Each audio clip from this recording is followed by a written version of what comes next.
ჩემო ძვირფასებო, რასაც ამბობდა ლევან ხაბეიშვილი, ახლა ამტკიცებს ივანიშვილის პროკურატურა.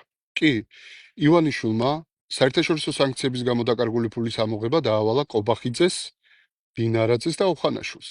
თუმცა ოხანაშვილი პირველივე მცდელობაზე ასრიალდა გულისხმობ რიჟვაძის საქმეს, რომელთან დაკავშირებითაც ლევან ხაბეიშვილისგან უფრო მეტი გავიგეთ, ვიდრე გამოძიებისგან.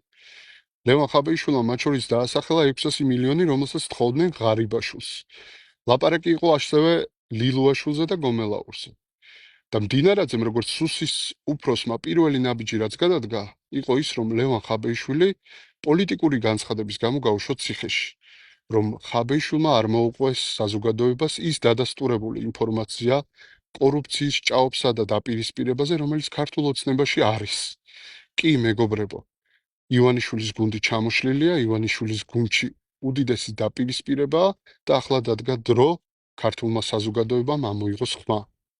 ჩვენ უნდა გავერთიანდეთ და დიდი ერთიანობით, დიდი წინააღმდეგობით უნდა დავასრულოთ ივანიშვილის რეჟიმი.